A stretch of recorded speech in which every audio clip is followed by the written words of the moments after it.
마태복음 4장 1절부터 11절 말씀. 그때에 예수께서 성령에게 이끌리어 마귀에게 시험을 받으러 광야로 가사 40일을 밤낮으로 금식하신 후에 줄이신지라.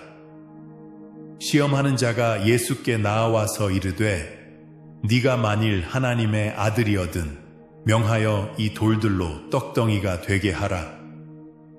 예수께서 대답하여 이르시되 기록되었으되 사람이 떡으로만 살 것이 아니요 하나님의 입으로부터 나오는 모든 말씀으로 살 것이라 하였느니라 하시니. 이에 마귀가 예수를 거룩한 성으로 데려다가 성전 꼭대기에 세우고 이르되 네가 만일 하나님의 아들이거든 뛰어내리라. 기록되었으되 그가 너를 위하여 그의 사자들을 명하시리니 그들이 손으로 너를 받들어 발이 돌에 부딪히지 않게 하리로다 하였느니라.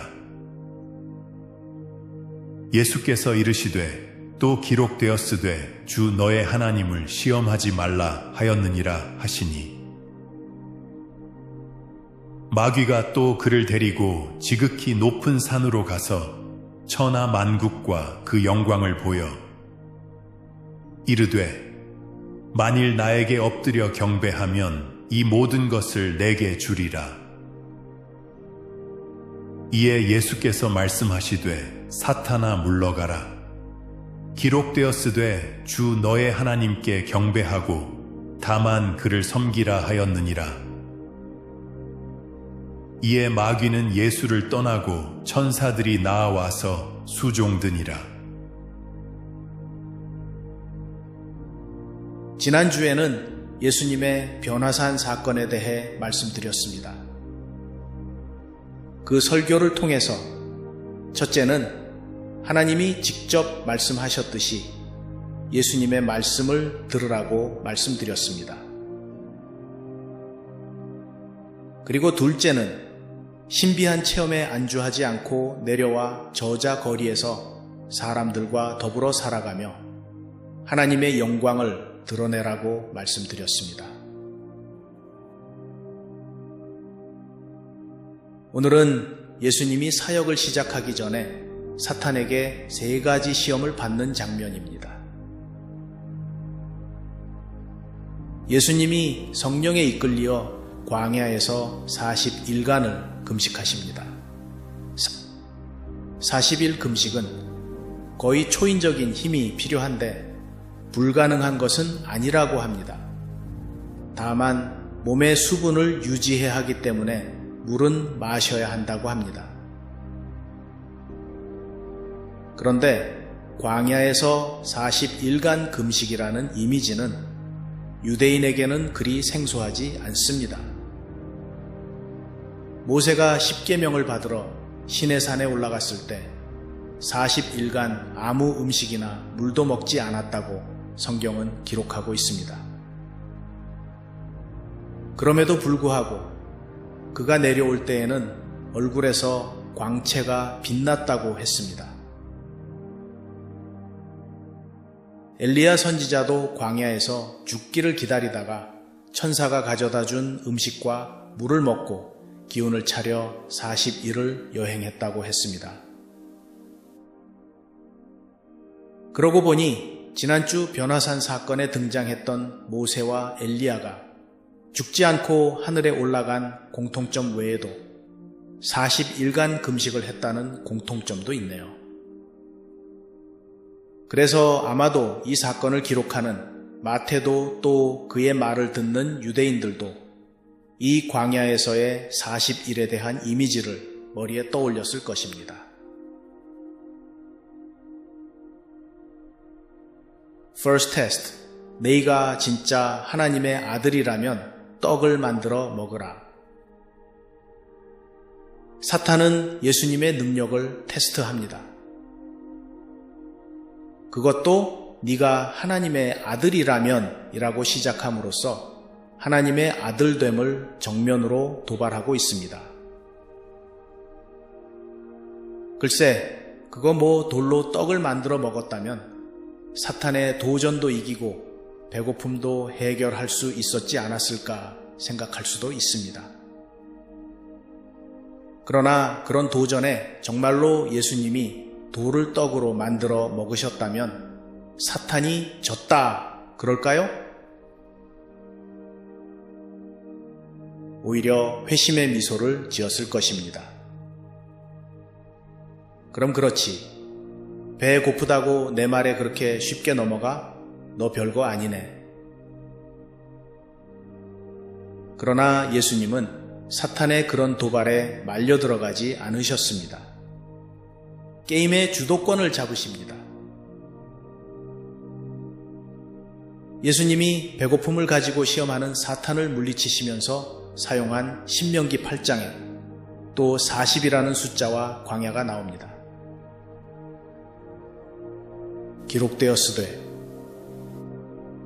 신명기 8장 3절 말씀입니다. 사람이 떡으로만 사는 것이 아니요 여호와의 입에서 나오는 모든 말씀으로 사는 줄. 모세가 곧 가나안 땅에 들어갈 이스라엘 민족에게 지켜야 할 율법을 총정리해 준 것이 신명기입니다. 모세는 지난 40년간의 광야 생활을 뒤돌아보았습니다. 그리고 하나님이 그 광야에서 이스라엘 민족으로 하여금 배고픔을 느끼게 하시고 그 후에는 만나로 먹이심으로써 그들을 겸허하게 하셨다는 것을 깨닫았습니다. 그리고 사람이 떡으로만 살 것이 아니라 즉 육체의 양식으로만 살 것이 아니라 하나님의 입에서 나오는 말씀을 영의 양식으로 삼아야 한다는 것을 깨닫았습니다. 하나님의 말씀으로 산다는 것이 무슨 뜻일까요? 사람이 음식을 먹지 않아도 하나님의 말씀만 있으면 산다는 뜻이 아닙니다. 사람의 육체는 음식을 먹어야 삽니다. 성경은 사람이 떡으로 살 것이 아니라 라고 하지 않고 사람이 떡으로만 살 것이 아니라고 이 점을 분명히 하고 있습니다. 그러나 우리의 영은 하나님의 말씀이 영적 양식이 되어야 한다는 뜻입니다. 그래서 하나님의 말씀이 없는 영은 육체적으로는 살아있지만 죽은 거나 마찬가지라는 표현이 가능한 것입니다. 하나님의 말씀이 없는 사람은 육체와 혼만 있고 영이 없는 동물과 같다는 말도 합니다. 어쨌거나 예수님은 살인적인 40일간의 금식에도 불구하고 사탄의 첫 시험을 주도권을 잡으면서 물리치십니다.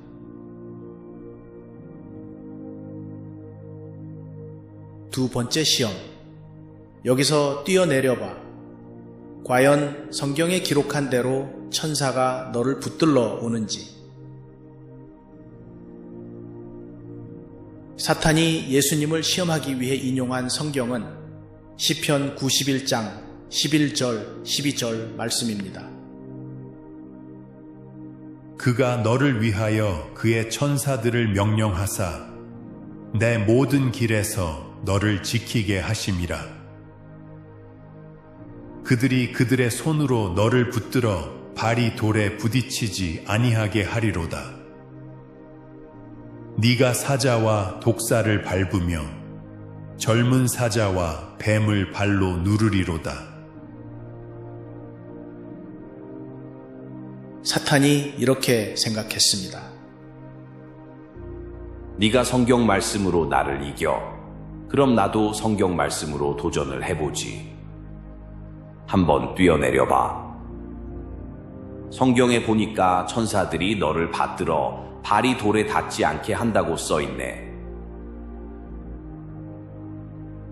그런데 사탄은 11절 말씀을 건너뛰고 12절 말씀만 사용함으로써 문맥 전체를 보지 않고 자기에게 필요한 한 구절만 빼서 전혀 다른 뜻으로 적용을 합니다. 11절부터 13절 말씀을 보면 하나님이 우리를 보호하신다는 의미를 예를 들어서 말씀하신 것인데, 사탄은 그 시적인 표현을 사실로 예수님에게 제시를 하고 있습니다. 여기에 이단의 위험성이 있습니다. 전체적인 문맥을 살펴보지 않고 한 구절만 떼어서 자신들의 목적에 사용합니다. 켄터키, 테네시, 웨스트 버지니아, 그리고 알라베마를 포함하는 에팔레치안 지역 깊은 산골에 가면 소위 스네이크 핸들러들이 있습니다. 예배가 한창 절정에 이를 때 독사를 내옵니다. 마가복음 16장 17절 18절 말씀에 따르면 믿는 자들은 뱀을 집어 올리고 어떤 독을 마실지라도 해를 받지 않는다는 것입니다. 믿는 자들에게는 이런 표적이 따르리니 곧 그들이 내 이름으로 귀신을 쫓아내며 새 방언을 말하며 뱀을 집어 올리며 무슨 독을 마실지라도 해를 받지 아니하며 병든 사람에게 손을 얹은즉 나으리라 하시더라. 이들 교회는 1900년대 초에 조지 웬트 헨슬리라는 목사가 시작했는데, 하나님을 전적으로 신뢰한다는 증거로 독사를 들이대는 것입니다. 만약에 독사에 물려서 죽으면 그것은 하나님의 뜻이거나 믿음이 약하다고 둘러대면 그만입니다. 아이러니한 것은 그 교회들의 창시자 조지 웬트, 헨슬리도 결국 독사에 물려 죽고 말았다는 것입니다. 지금도 에팔레치안 지역 깊은 곳에는 한 100여 교회가 예배 시간에 독사를 가지고 목숨을 걸고 각자의 믿음을 시험합니다. 역시 사탄의 선택적인 성경 구절에 예수님은 말려 들어가지 않으십니다. 그렇게 했다면 마찬가지로 사탄의 도발에 말려 들어가는 결과가 되었을 것입니다. 예수님이 인용하신 신명기 6장 16절 말씀입니다. 너희가 마사에서 시험한 것 같이 너희의 하나님 여호와를 시험하지 말고. 이스라엘 민족이 마사에서 물을 달라고 하면서 모세를 죽이겠다고 협박함으로써 하나님을 시험한 사건입니다. 이 말씀으로 예수님은 사탄에게 여호와를 시험하지 말라고 단호하게 말씀하십니다. 물론 예수님이 뛰어내리셨다면 천사들이 받들어 사뿐히 예수님을 땅 위에 내려놓았을 겁니다. 11절에 보니까 마귀가 떠난 후 천사들이 나와서 수종을 들었다고 기록되어 있습니다.